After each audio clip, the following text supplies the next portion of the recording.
So let's talk tinctures. I am standing in my bottling room surrounded by a lot of different types of tinctures. Tincturing is really just a method, and as we've gone over oils, it's really a lot of the same method. But you're going to notice there's in your and handouts here to your, let's see, it'll be right of this video. There are handouts there to show solvent, uh, different solvents needed for different plants or phytochemicals. And you're also going to see a math workshop. We can do tinctures in the most simplistic, folkloric way, or we can get varying degrees of math. So I'm going to talk a little bit about those variations. I will start with, let's start with understanding how we go to a basic mathematical formulation. Some of your best, my favorite medicine making books are Richard Check's Making Plant Medicine, and maybe even more of a Bible that you should have for plant medicine making is James Green's The Herbal Medicine Making Handbook. This has, both of them go into all different types and methods of medicine making with your plants, and the excerpt that is there for your reference is actually from James's book. I tend to do things folklorically, and I don't worry about some of the things that other people like to do with their tinctures. So I'm going to tell you that it's definitely an art and a science, and you really just kind of need to find your path through it. If we are going to weigh and measure our alcohol, I tend to use a vodka. So this is an empty one. This is a 40% alcohol by volume, which means it's an 80 proof. I also have, where is it in here? It must be on another shelf. I actually have a bottle or a jar of 90 proof. Actually, it's up there, that a friend of mine made. And that's really where I'd like to be. I'd like to get to where I'm making my own alcohol for this. Unfortunately, Tanqueray Sterling, I don't know anything about their company. I don't know how they're making their alcohol. Probably not any way that I really love. Alcohol across the board is always going to be, when we get to a liquor like this or a spirit, you will not have proteins in it. So that's the first thing to understand about using an alcohol, is that you aren't going to have gluten in it. So if it's an alcohol that's been made with wheat, you don't need to worry about that. There are no proteins that make it through the distilling process. Nonetheless, you can buy gluten-free spirits that start that way if it's a real concern for you or the person that you're making it from. The level of alcohol matters. We're just going to kind of assume a across the board 80 proof for the start of this discussion, because it can get a lot more complicated. I want to start really simple. If I wanted to use that 80 proof alcohol in general, making just kind of across the board tinctures, I can weigh things. I'm using a fresh shepherd's purse today, and I can weigh this and find out how many grams it weighs. We're going grams to milliliters, so that's important to understand. Your weight is a gram and your unit of volume is a milliliter when you are determining these ratios. If we are making a fresh tincture and you want to go by these more hard and fast rules of ratios, you're going to do a 1-to-2 ratio of grams of your plant material, your fresh plant material, to your milliliters of alcohol. So let's say I have 10 grams of fresh plant material. I'm going to need 20 milliliters of alcohol. So grams to milliliters. If I'm doing a dried material, the rule of thumb there is 1 to 5. 1 gram to 5 milliliters. 1 gram of dried material to 5 milliliters of your alcohol.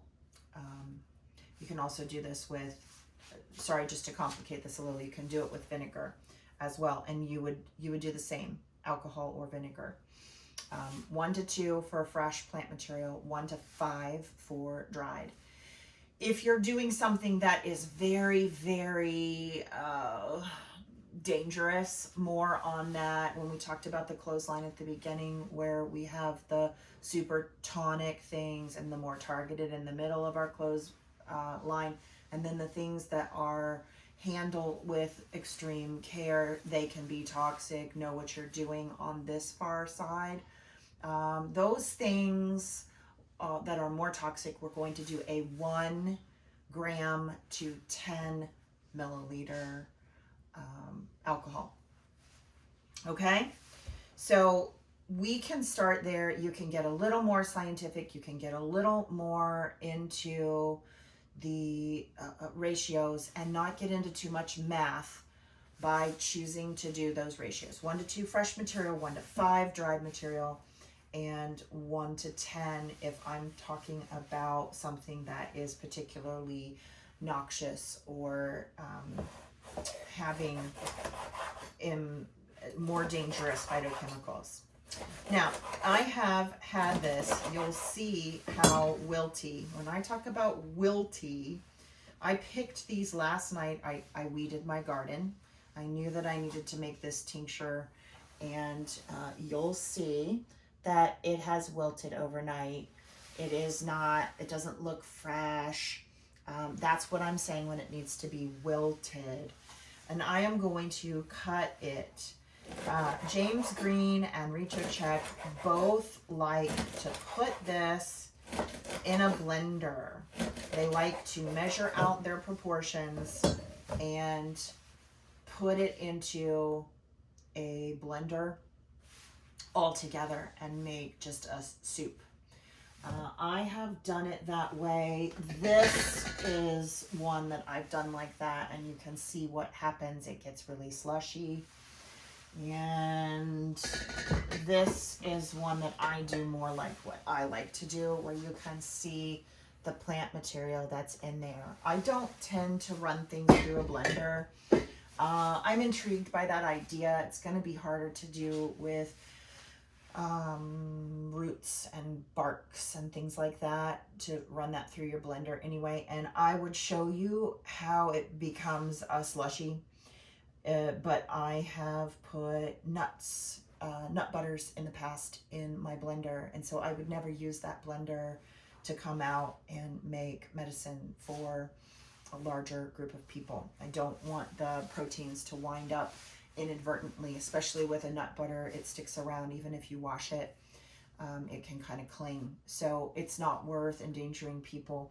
But it is important to cut this up and be very careful. You'll notice that I am doing everything above ground. So I am cutting up these little seed pods. I'm cutting up the leaves. I'm cutting up the sticks. And much like the blender, the reason why I'm doing this is the more plant surface that we open up and expose to the liquid, the more surface area that we are able to draw phytochemicals off of. So I wouldn't necessarily want to just fill my container, to like shove this all in and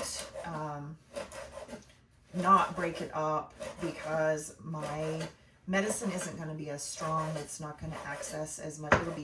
It'll be harder for the liquid to get into what I need it to get into. So I don't tend to measure. I don't do the 1 to 2 or the 1 to 5. I like a folkloric method.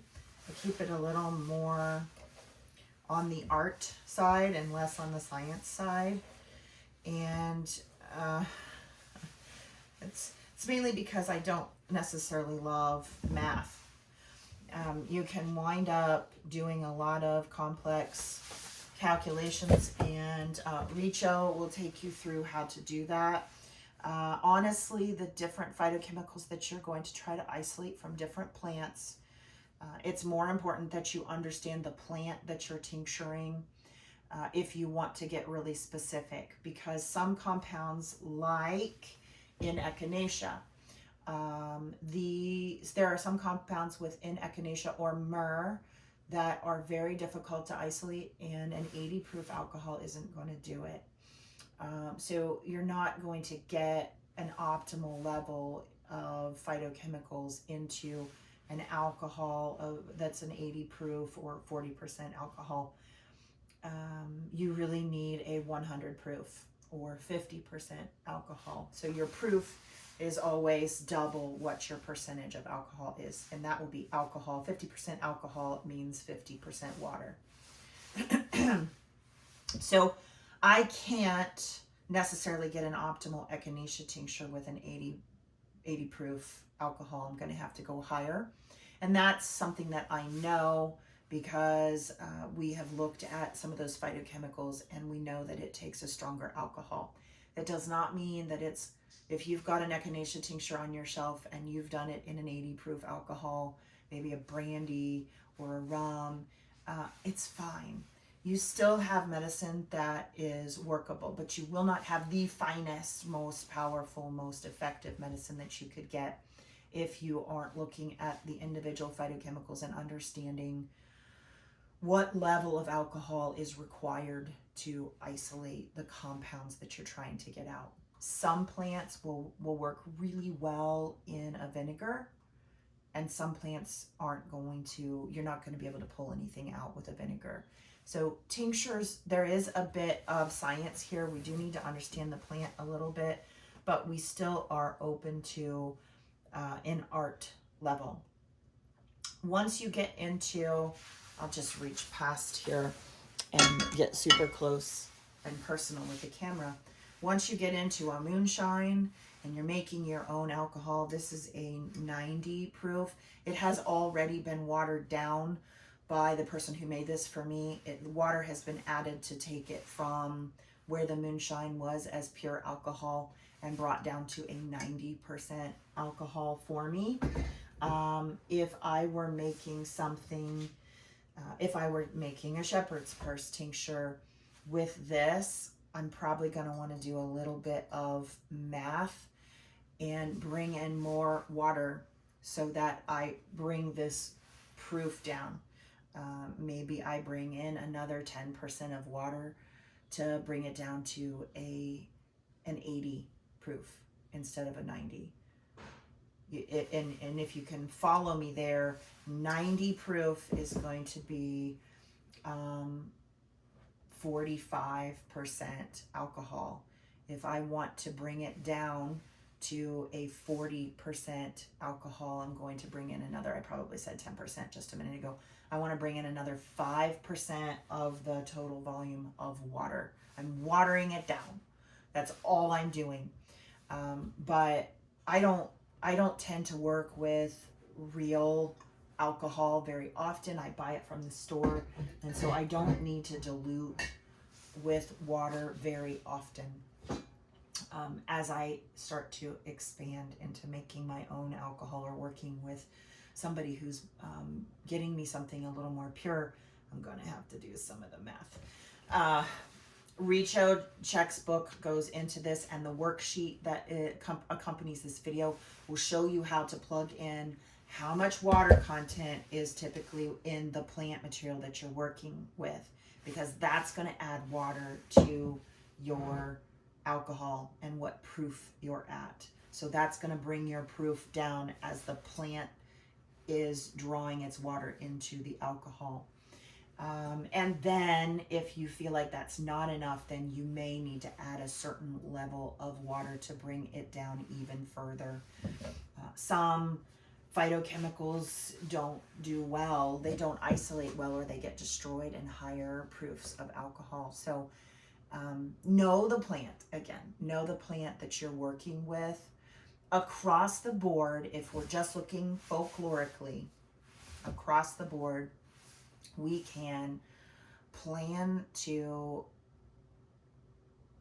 make most of our tinctures with an 80 proof or a 40% alcohol. Sort of a middle of the road, typically safe, not going to fry delicate things, and not going to leave a large proportion of the phytochemicals behind in the plant. You're going to get a good medicine out of most 80 proof alcohol if you're going this route. Whether you are looking to do a folkloric tincture like I do, or whether you're looking to do the 1 to 2, 1 to 5, a lot of times the 1 to 5 ratio, because I work a lot with dried plants, that 1 to 5 ratio winds up with a lot of plant material to alcohol, and I often feel like I've used more plant material than is necessary. The carrying capacity of the liquid is only so much, and if I fill the container with a ton of plant material, like here, this has been used down, but often herbalists will tell you to make a tincture like this. So there's liquid on here, but it really barely covers the plant material. Now, when I started this, there was more in this container, and I have poured it off as I've gone, because I didn't have things on the shelf and somebody needed this, but I never bothered to strain it out. So this started out with more alcohol over top of what's called the mark. Your plant material is your mark, and the alcohol that you pour over is your medium. Again, you can also use vinegar for some plants, but I've pulled it off, and so now it's down here. You will see herbalists, and actually both of these guys will talk about putting everything in a blender with a fresh plant material. They'll say fill the jar, and then just fill the alcohol over top of that. Or they'll talk about having much less of a proportion, almost the same proportion it'll look like, of alcohol to plant material. I believe more in, I'm more comfortable with a folkloric. So here's a bitters. This is my gentian bitters, and it is in vinegar, and I've disturbed it, but you'll see what I was taught is 2 to 3 inches of liquid sitting over top of so 2 to 3 inches of medium sitting over top of my mark. So that would mean that, let's see if I've got any of these already open. I do not. I'm going to have to open a new one. So I'm going to get this tincture started.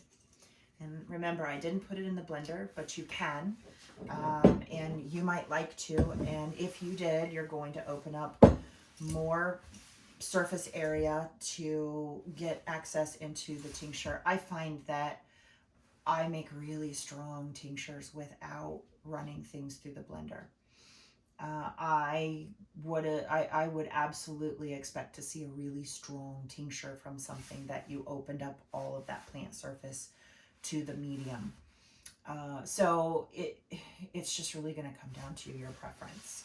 So I'm going to pour in my alcohol, and I have a lot more shepherd's purse that will be coming into this tincture, but first I'm going to show you getting started here with just the shepherd's purse. Now, I've already covered my shepherd's purse, but now it's starting to float. So being able to tell where you've got 1 to 2 inches over sometimes winds up being under. Don't worry about, in a tincture like this, don't worry about your plant material sticking out over top. You're going to put on a lid, and with alcohol, I don't need to worry about rotting or mold. So I've already covered this, but now I'm going to keep going. And what I'll likely see, instead of 1 to 2 inches over top, I'll see 1 to 2 or 2 to 3 inches underneath. And that is probably where I want to be.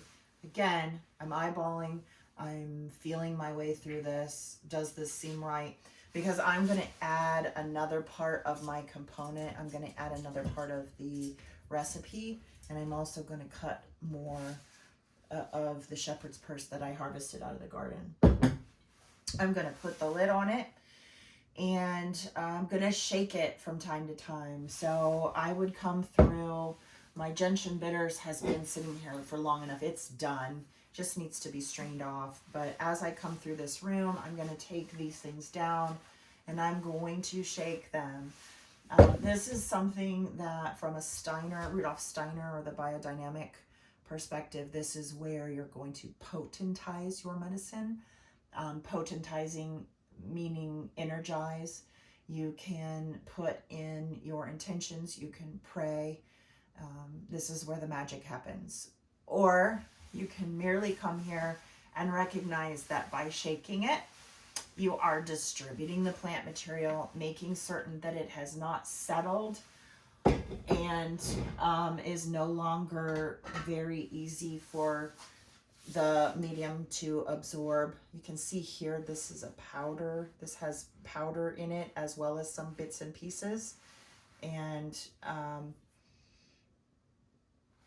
by settling, you wind up, it's kind of like river sludge, right? The bank settles, compacts, and the water goes over it, and it's not really getting down in it anymore. So you want to come through, and you can even see by doing this, it's compacted. I haven't come through and shaken this very often. I want to get this moving, because now it's in suspension again. And now the medium is interacting with the mark. I've shaken it up. It's able to get, the liquid is able to get at the plant material and pull more into itself. This is my better than cranberry. And so you'll see even sort of a little purplish color. I've got a Romea berry in that. I love that one. It's really good for UTIs. Once you get your tincture done, you're going to let this sit, put your lid on. You've prepared it, I should say. It's all ready to go and sit on the shelf now. It's going to sit folklorically for 4 to 6 weeks. Traditionally from new moon to new moon, and then on and then on into the following full moon is a true folkloric preparation. If you decide to do your proportions, 1 to 2 for fresh, 1 to 5 for dried, and 1 to 10 for something truly possibly dangerous, and you're going to blender your plant material, Retrocheck and James Green really only suggest maybe 3 weeks to sit, and you're constantly agitating that jar. So the more you open up the plant material, the faster you're going to isolate. It would be the assumption there. The faster you're going to have a richer, deeper tincture. So there may be something to that attracts you. You will see it when we get to more advanced medicine making. I'm going to teach you another tincture method that has a little bit of math to it, but not super painful. Not as painful as figuring out your ratio of your alcohol to your plant material to, I just don't like all that stuff. And I make really good tinctures. So just know that even if you aren't doing it, there are absolutely people that are out in the herbal world that probably would feel that what I'm doing is not adequate. There are many, many people that make tinctures the way I do, the folkloric method, and many people have made it this way for a very, very long time. The tinctures work, that's all that matters. And as a beginner, I encourage you to do it in a folkloric method because it doesn't take you into this place where you're disconnected from the medicine, into this measures and weights and math and proportions, and I feel like it distances you. Now, if you are somebody who really likes the numbers, I often do a dab of this and a pinch of that and the recipes that I share out, and I know that some of you just really have your security and comfort in exact numbers, and especially with medicine making, there are many folks who find comfort in having having there be a set proportion every time. That set proportion will ensure that every single time you make a shepherd's purse tincture, it is as standardized as you can get it. Be aware that there is no real standardization when we're talking about plants. Every plant is going to be varied in the phytochemicals that it carries based on what the weather has been like, what's been going on cosmically, what kind of stressors have been in the neighborhood from plant or microbe pressure. So every tincture, no matter how standardized you try to make it, is going to have variation. But you will have less variation if you're trying to make something very medically, or if you're trying to supply somebody who's running an herbal practice or a naturopathic practice and they want something very standardized. You will have less variation if you are going by the 1 to 2, 1 to 5, 1 to 10, and you're being more particular about your alcohol to water ratio to water coming out of your plant, or using dried herbs to avoid that. And it's okay. It's okay to go for standardization. It's okay to be exact and make medicine like that. It's also okay to make medicine in a folkloric method where you are co-creating with the plant world and you're a little more trusting and a little more varied. And your plant medicine is likely to vary in strength from time to time, not just with the plant, but also because maybe you put more plant material in one time and the next time you didn't put as much, or you had a little more alcohol on that and a little less and it got a little more concentrated. The variation, it's just whether you can tolerate the variation. But if you want to work out the numbers and do the graph and weigh and count, the worksheet that is here is a great place to start to fill in your numbers. And Research X book probably is one of the better books, I think, that will walk you through those numbers and those calculations and what they mean. At the end of your 3 weeks, if you've pulverized everything or maybe used powder, or your 4 to 6 weeks if you lean more on the spiritual, getting more energetics and being more folkloric with your medicine side.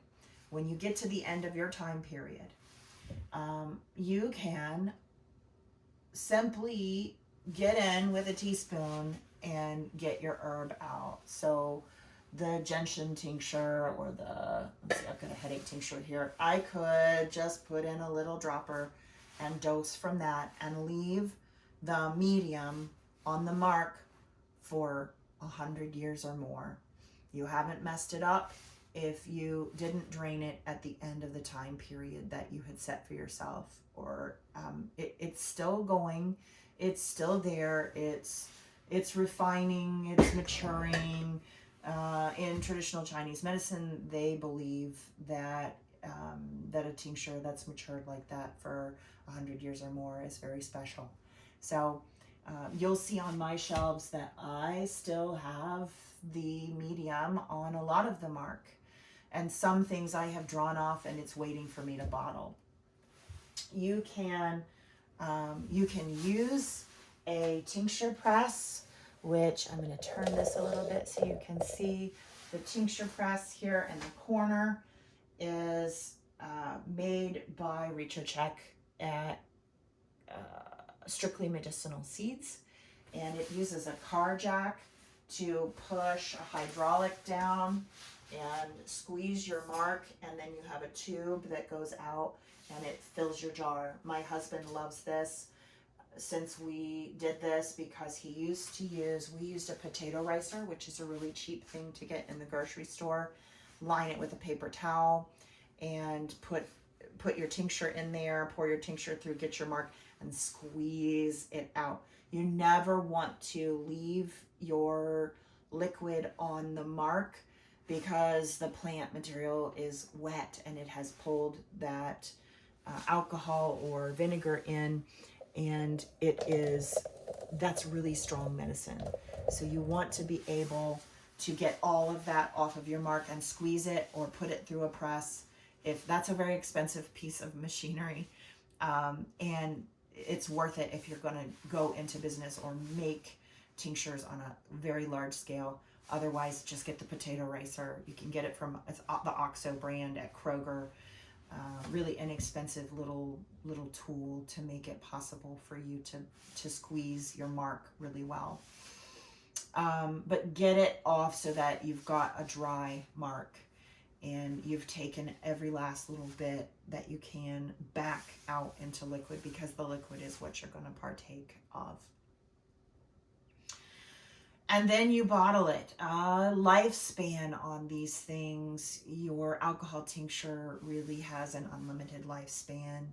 Your vinegar, they say 2 to 3 years. I've had vinegar tinctures for more than a decade so far that I don't feel like have gone bad. They do, that top of the tincture bottle, this little rubber stopper is going to sort of suck in, and it can get destroyed over time with a vinegar tincture.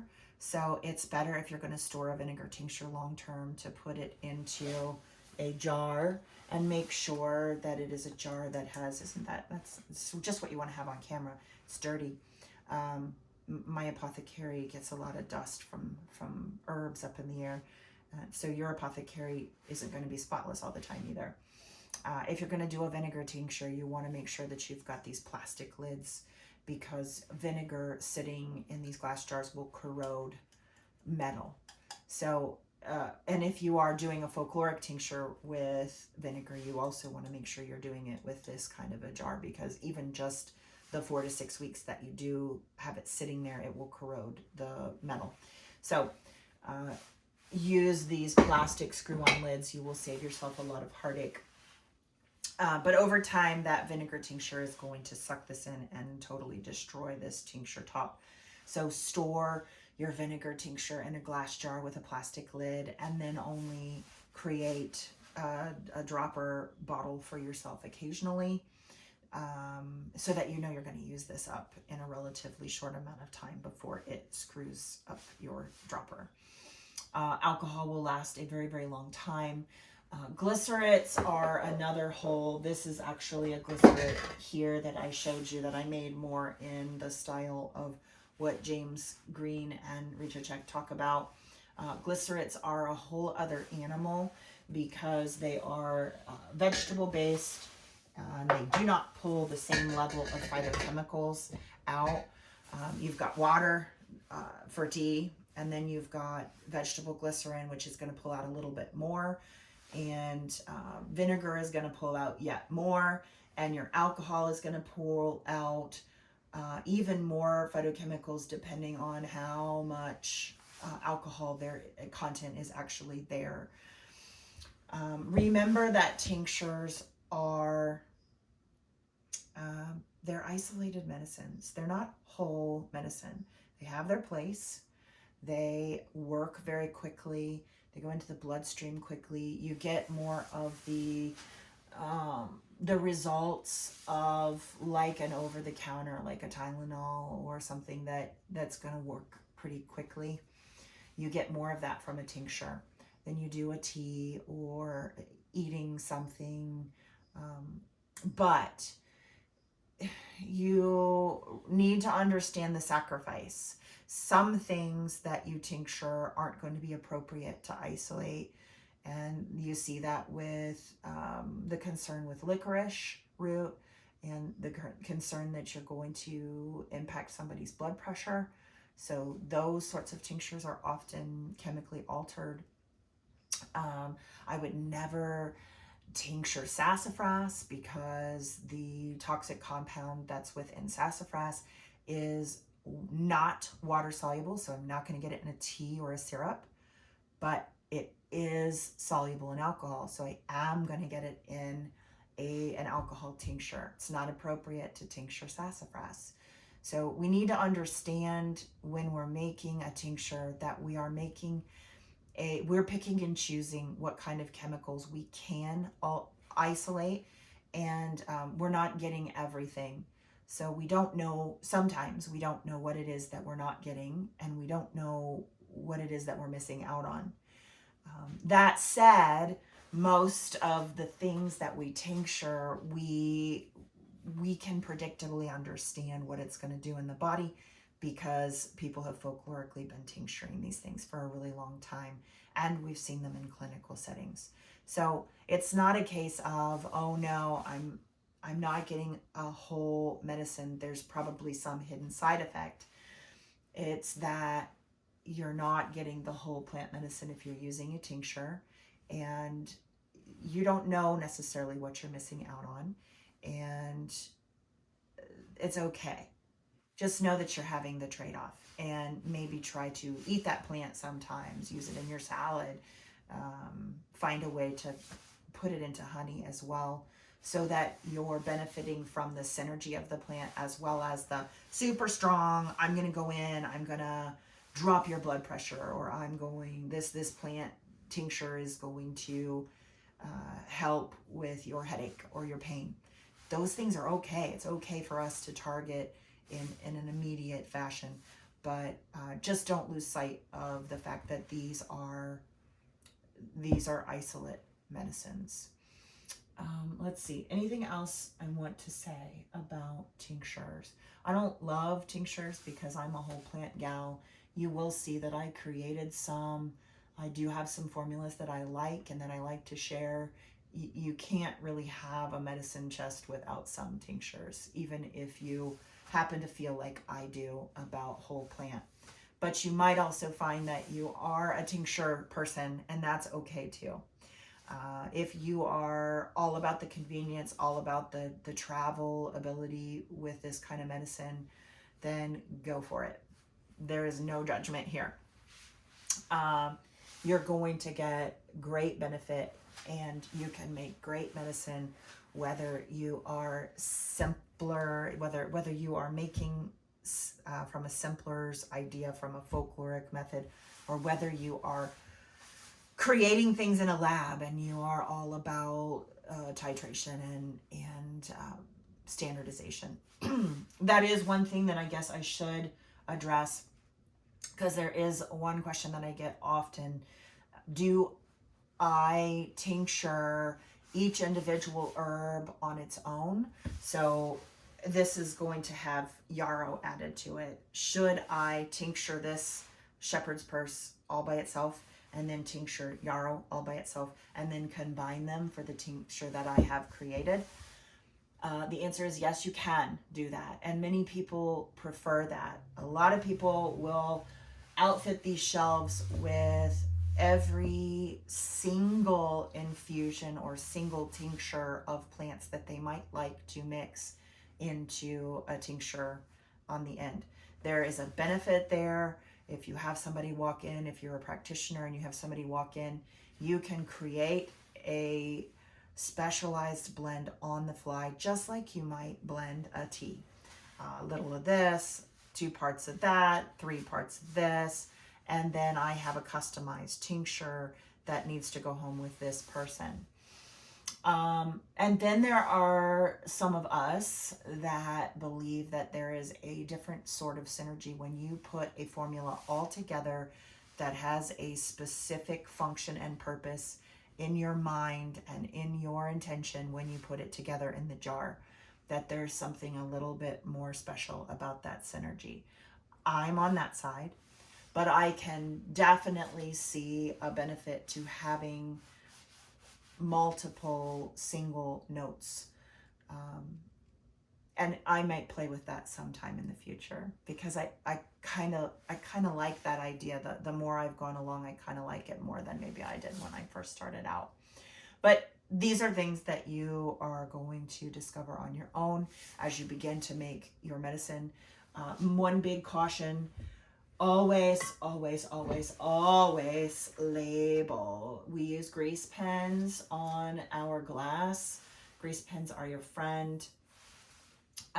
Or you can use stickers, but always label your tincture. Write down the herbs that are in it, or the name of the tincture that you've written the recipe for someplace else.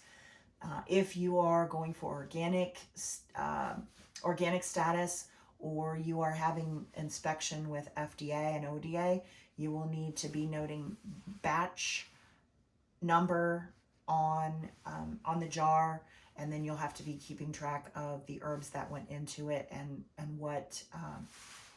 what batch blend you've got that went into that jar. Put your date. That is always really important to know when this started. This one was started April 30th of 2022, and so it's been sitting here for quite a while. I have horror stories of where I am constantly teaching people to do as I say, and then not as I do.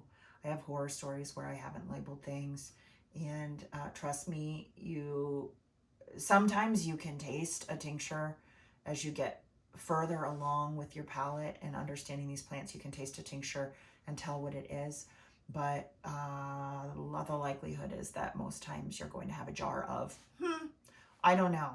I can take it every other day and find out what it does for me. It's not the way to go about it. So label everything that you create, and keep batch numbers if you are going to have inspections or you want to go towards that direction. And keep track of your dates. And there's really a lot of ways to do this. I will probably do a separate video for glycerites, because they're such a different animal. And then there are a couple other advanced medicine making that you would use for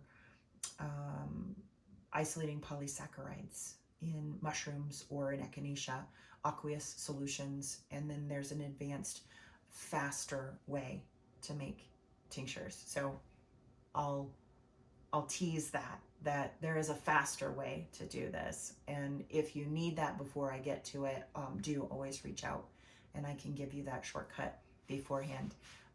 Sometimes we can't always plan ahead for what kind of tinctures we're going to need 2 or 3 weeks or 4 to 6 weeks ahead of time. Okay, so as always, ask me any questions on the Facebook page or drop me a line, and I'll see you for the next one.